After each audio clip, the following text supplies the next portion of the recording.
I am here to inform you on how competitive cheerleading is indeed a sport.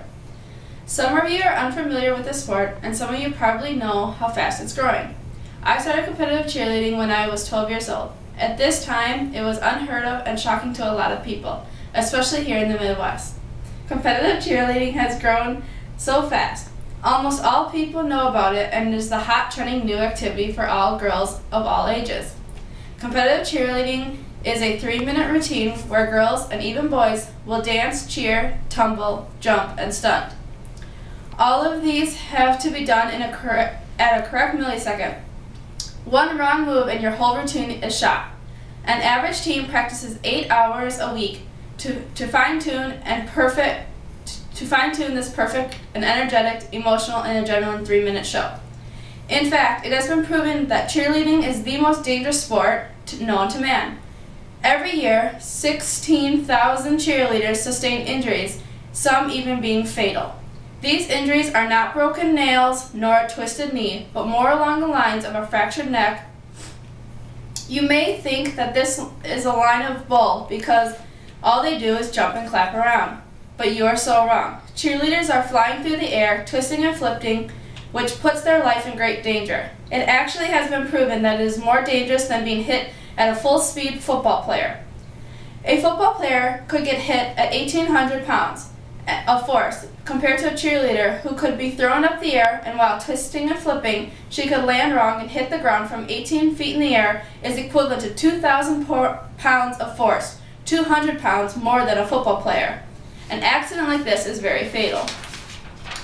Cheerleading is not only in schools, but now is more competitive and serious in all-star divisions. It's estimated that there is now millions of girls in this sport to this day. Cheerleading really started to grow after the movie Bring It On, which originated in 2000. Ever since then, there has been sequels to this movie as well as various other cheerleading videos. Also, clothing has taken off with displaying cheer on the shirts instead of basketball bag or soccer sass for young girls. In order to make this competition for cheerleaders, they will go around the U.S. showing off the routine in hopes of beating everyone else out. The age divisions are from tiny, starting at 3 years old, to senior, which ends at 18. But now there is even open teams, which are ranged from ages 18 to no limit. There are various levels in these age groups, such as 1, 2, 3, 4, and 5, and uncommonly 6.